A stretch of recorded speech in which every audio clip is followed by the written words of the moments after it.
we need to address the elephant in the room.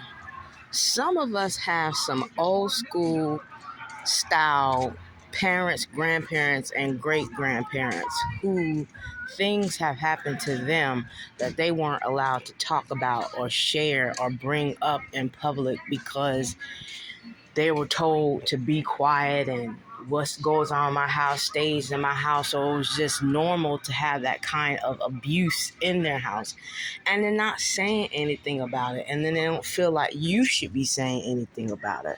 Well, I'm telling you, I'm from a different era, a different way of thinking, a different generation altogether. And what I want to speak about is what I'm going to have a conversation about. You don't have the right to defend your son or daughter when you know that they were giving out abuse like candy on Halloween to your kid, your grandkid. You should not, as that particular parent, expect that if you've ever abandoned your child, abused your child, sacrificed your child for the selfishness of for the fuck of what, that you should be looking for them to take care of you in your old age, having conversations with you on the phone just because you want to force one, calling your ass on Mother's Day or Father's Day and stuff like that. Because if you weren't a good mother or a good father, you shouldn't expect it. Now, some kids, they don't want a relationship with you. Some kids are just sowing their royal oats where they're figuring out what's going on in life, and they ain't thinking about you. They out here having a good damn time.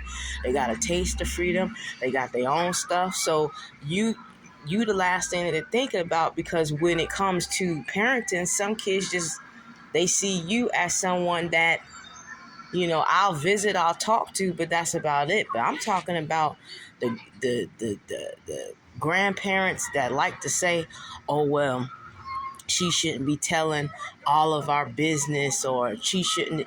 You don't get the right to tell the victim what they should think, what they should feel, what they should talk about, and what they should do with their energy, effort, and finances for someone who wouldn't do it and didn't do it for them.